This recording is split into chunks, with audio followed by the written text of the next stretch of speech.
If you keep seeing the same number or animal or word repeated over and over again and thinking to yourself, is this a sign? Am I imagining things? This video is going to change how you see your own intuition and communication with the spirit and spirit world. Today, I'm going to walk you through the different types of signs, where they come from, what they actually mean. By the end of this video, you'll know exactly how to recognize them, how to trust them, and most importantly, how to work with them. Stay with me to the end of the video because I'm going to give you a few intuition exercises where you can actually feel your intuition working with you in your body.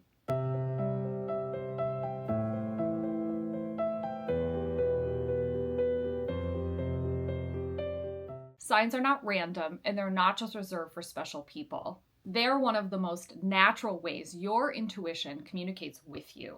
I'm Emily. I'm a psychic medium and intuition teacher. I like to teach intuition in a normal, grounded, and actually usable everyday kind of way. Let's start with the signs that absolutely refuse to be ignored. So these are the ones that are rhythmic or repeating. They consistently show up even in the most skeptical part of your brain, and you have to admit to yourself, okay, that's weird. What are they? You might see 1111 repeating. You might see someone's birth date popping up everywhere. You might see small little critters like butterflies or cardinals or a specific animal that had meaning to you. A name keeps repeating, or an image that appears out of context that just keeps showing up. Feathers and coins keep showing up in places they have no business being. These are like tiny little stop signs for your eyes. Hey, pay attention to me. Hello, how are you doing? This is a gentle, intuitive tap saying, look over here, there's something to recognize. Repeating signs can come from several different places. One of the most common is coming from your own intuition. It's trying to get your attention and say, hey, wake up. Sometimes it's your guides nudging you towards more clarity. It can be a lost loved one in spirit, sending you like a little hello. It can even be the universe dropping breadcrumbs for you to kind of get you to follow the right path. Now let's talk about some examples. Cardinals are such a universal sign from loved ones who've passed that they've actually made it into pop culture at this point. Have you guys heard the song Cardinal by Casey Musgraves? The whole thing is about seeing that majestic red bird in a moment after the passing of a friend of Casey Musgraves. How many of us have seen a cardinal out there after a passing of a friend or a relative? They're such a visual sign of, hey, I'm here, I'm connecting to you. My daughter also read this book named Wish by Barbara O'Connor. The main character in the story actually keeps seeing 1111 repeated on the clock, so it's even made it into children's books. And then there's one of my clients who keeps seeing feathers everywhere, and not like in a cute nature way, like, oh, look, it's nature. I mean, she sees it everywhere. A big life moment, she sees a feather. A big emotional breakthrough, she sees a feather. Thinking about a big decision, another feather. At this point, if she called me to tell me she'd found a feather in the dishwasher, I wouldn't be surprised. Repeating signs are kind of like the first nudge. Like, you're not paying attention, so I'm going to repeat myself and say hello over and over again. They're meant to wake you up to the awareness of the signs around you. Now let's talk about signs that feel a little more specific. They don't have to repeat necessarily. They can be things like flickering lights that you see, or a TV turning on to a certain channel, a face or a memory just popping into your mind out of nowhere. How many of us have had that vivid dream where you remember so much of it when you wake up, you can't shake that feeling? What about a memorable song playing at the perfect moment? Or you could be smelling something connected to someone that you love.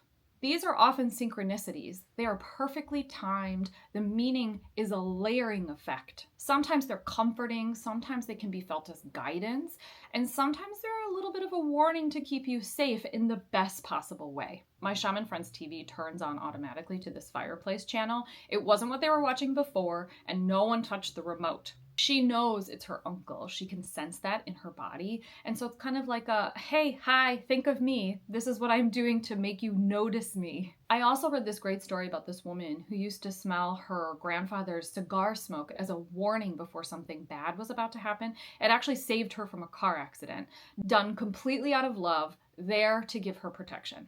These signs feel like a deeper hug, like the meaning is so layered, and it's not just one thing, but almost like the sum of the timing, the sign, what it means to you, the person associated with it. They feel like a pay attention, right now to all of these things added together.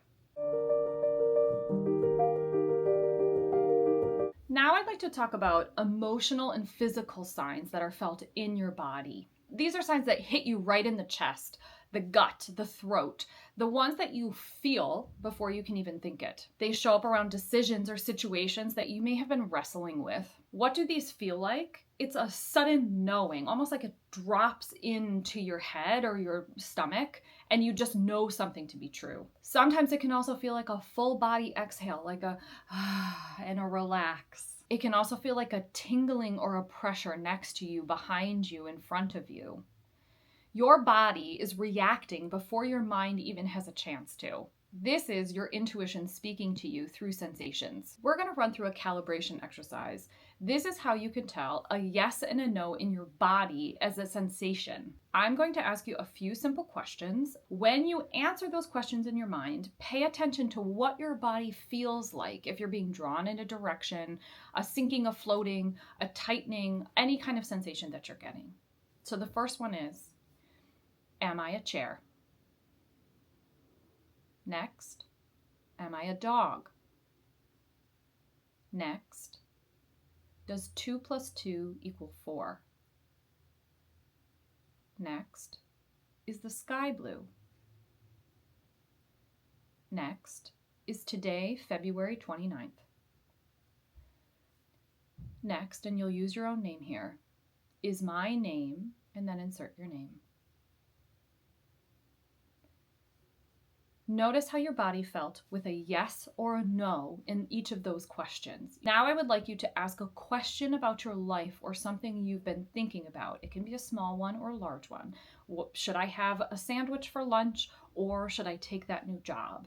Either one are valid in this scenario, but you want to pay attention to how your body feels in reaction to asking that question. Don't overthink it. Just feel into that sensation. This is your intuitive baseline. This is where your intuition is giving you a gentle yes and a gentle no. Use this whenever you have a question about what's going on in your own life. Now, sometimes the signs evolve into something more specific and your clairs kick in. Now, what are the clairs? The clairs are kind of your psychic senses, your mediumistic senses. And what does this look like? How does this play out? So this could be sensing something about someone before you meet them. So you just visually see them and you already know something about them. It's hearing a phrase dropped into your head fully formed, like, I should take the job. This can also be seeing someone's aura around the outside of their body, either in colors or energetic waves. Knowing the outcome of something before it even happens. So let me tell you a personal story. I have had a lot of brain MRIs and they completely freak me out. I'm not generally a claustrophobic person, but when you put your head first into an MRI and you've got this like headgear type thing on and all this padding around your head, it really rattles me and I don't like it. So the last time I went in, I was having a moment of panic as I kind of like laid down and they're getting me strapped in. And I asked for help and guidance, and I heard they're going to find something small, but it's not that big of a deal.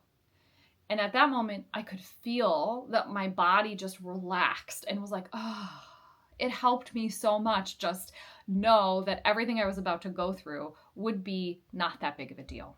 This is your intuition working. You can develop this language with your intuition.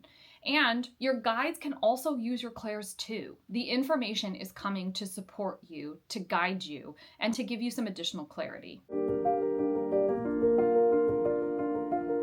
Let's take a moment to demystify what the signs are, and just as importantly, what they are not. Signs are not tests. They are not here to see if you're worthy or paying attention or spiritually advanced enough.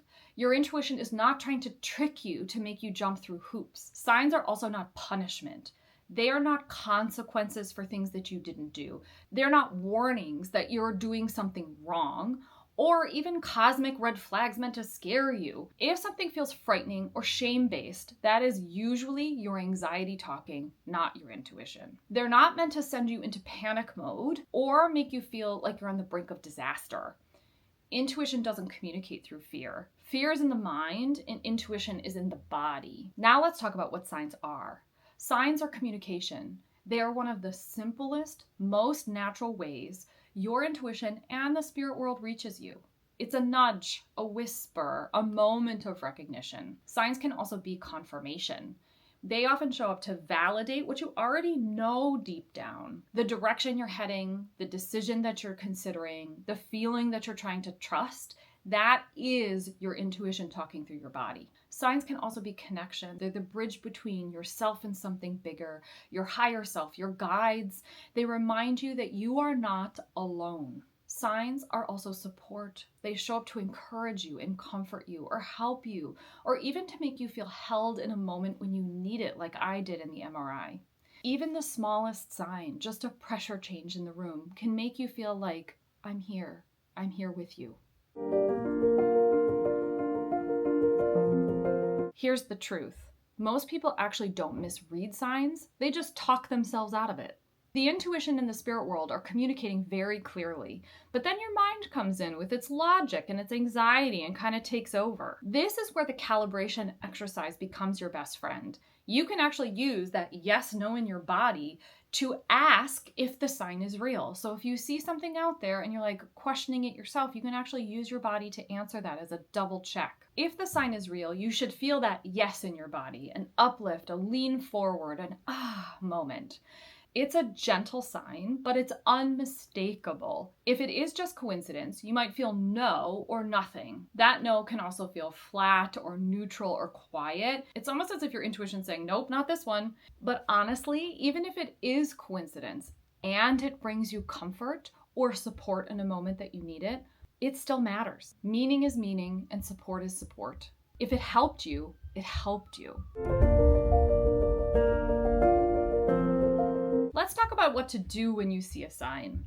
So tomorrow when you see one, the first thing I would suggest is acknowledging it. I see that sign. I see the butterfly. I see the 1111. Next, I would ask it a follow-up question. What are you trying to show me? Why are you arriving here today, right now? I always say thank you. Thank you for showing me the sign. Gratitude is such a strong signal with spirit and strengthens that channel. Finally, don't force the meaning. Even if it's the gentlest things like, thumbs up, keep going, you're on the right path, or I'm here with you. Let that be your message for today. Here's some tips on how to get better at seeing signs. First, open the door. Literally imagine the door in your mind opening up to that communication. I suggest studying the clairs so you know how the information might be coming to you, and also to identify which clair works most closely with you. Stay curious. Curiosity is the bridge between 1111 and buy the house, take the job, move across the country. If you're seeing signs everywhere right now, trust that something in you is opening. Your intuition and the spirit world are speaking to you, and you're finally in a place to receive that message. If you would like to go deeper, I teach intuition and psychic development. More information on my website. If you would like me to read those signs for you, I invite you to one of my group readings where we do both life and loved ones messages once a month. Wherever you are on your path, I'm so glad to be here with you. Your intuition is stronger than you think. I'm Emily from Connected Intuition. As always, stay open, stay curious, stay connected with Connected Intuition. See you next time.